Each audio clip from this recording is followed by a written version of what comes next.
Right, well, joining us now is Jeremy Scahill. He's the co-founder of Dropsite News, joining us now from Zadar in Croatia. Jeremy, can I find out what your thoughts are on this latest double attack here, not just on journalists, but also a hospital? Well, Sarah, what we're witnessing in the midst of this war of annihilation, this war of extermination, is a mass murder campaign being waged by a serial killer masquerading as a nation state, Israel, trying to systematically murder the witnesses to its genocidal actions, to the burning of children alive in tents, to the forced starvation of people, to the massive bombing of whole cities, razing them to the ground. And this double tap technique that Israel used here is one that the United States actually helped to pioneer during the so-called war on terror, where you would see an initial drone strike, whether it was in Pakistan or Yemen, and then the first responders or family members or other tribal people would come to try to rescue people that had been hit in that original drone strike, and then you murder the first responders. Israel has done this repeatedly, not just during this genocidal war, but for a very long time. And I speak to you today with total shame. I have never been more ashamed of our profession.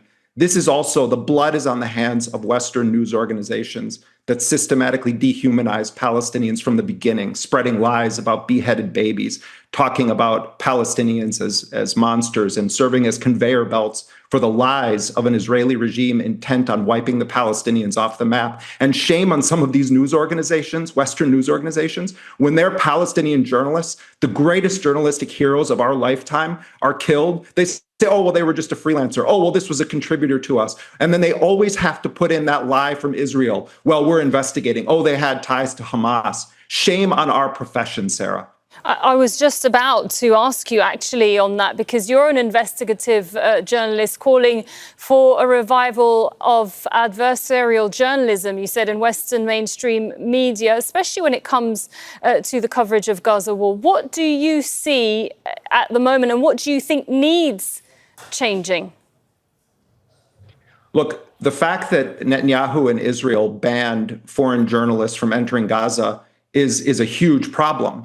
And this was because they didn't want white Western journalists from the BBC and other organizations to witness their crimes, because they think, oh, well, if white journalists are saying it, then it must be true. And once that happened, what we saw was an ignoring of our Palestinian colleagues. These Western news organizations, if they believed in a free press, if they believed in doing their jobs, would have lifted up our Palestinian colleagues. So that's what it requires, Sarah. It requires actually saying there are journalists on the ground, and some of them are young, but all of them are epic heroes. And speaking about reaction to what's happened, could you just hold off for a second there, Jeremy Scahill, because we've just heard from Donald Trump, the US president, on this. Let's just take a listen at the moment. We could get your reaction, sir. The Israelis bombed a hospital in Gaza. They killed 20 people, including 5 journalists. When did this happen? This happened overnight, today. I didn't know that. Any reaction to this? Well, I'm not happy about it. I don't want to see it. At the same time, we have to end that whole nightmare. I'm the one that got the hostages out. I got them out, all of them. Steve Witkoff has been amazing. He's done a great job. But I'm the one that got them all out through my people and through me. And now we're left with probably a little bit less than 20, because I think 1 or 2 are gone. And I said a long time ago, I'm going to get them out, but when we get down to that final 10 or 20, these people aren't going to release them, because they're dead after they release them. So it's a nasty situation, very nasty, horrible thing. Mr. Yes. President, could you please elaborate on your post on South Korea? What were you referring to? Well, I heard that there were... Right, well, you just heard there a reaction from Trump. He says he's not happy about the Israeli strike on Gaza, but then continued to talk about the captives and how he managed to secure the release of some of them. Of course, he's referring to that last ceasefire, but again, evading really the crux of this, Israel continuing a genocide. And if the US wanted to, it could end it.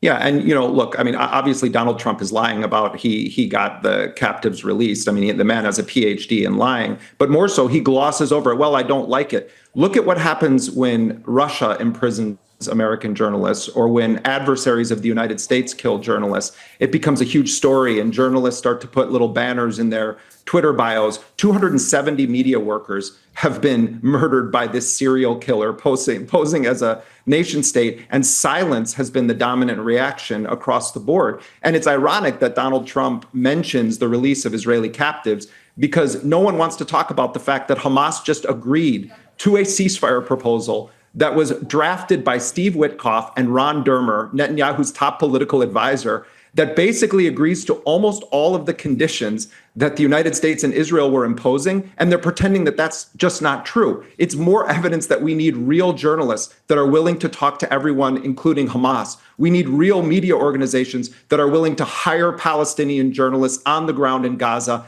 elevate their voices, translate their work. That's how you confront this murderous propaganda regime. I want to just go back to Jeremy Scahill to addressing the apathy, if you like, the lack of condemnation from journalists, from international media outlets. Now, they have questioned why they've not been allowed into Israel. But the question is why are they not using more Palestinian journalists that are witnessing themselves, they're living themselves, this current war? Why do you think that is?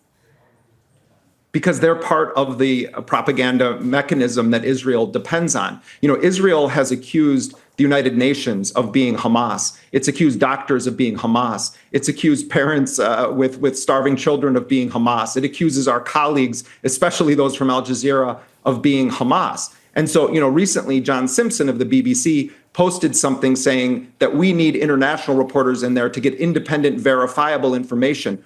Anyone with eyes to see and ears to hear knows that Anas al-Sharif was the most reliable journalist that was in Gaza. He was 24 hours a day reporting around the clock. Our 5 colleagues who were murdered today were epic heroes that deserve to be lifted up. But I'm sorry to say, I think they've all bought into the propaganda. They've believed Israel's lies, and those lies are lethal. And it's part of why Israel knows with impunity it can continue to mass murder our colleagues. I'll just say it again. Shame on all journalists and media organizations that have either dehumanized Palestinians or refused to stand up for their colleagues because of the fact they happen to be born Palestinian. Thank you very much. Jeremy Scahill, there, co-founder of Dropsite News, speaking to us from Croatia. Thank you very much for your time. Thank you, Sarah. Don't miss out. Get the full picture. Subscribe to Al Jazeera for reliable news, expert insight. Like, share, stay ahead.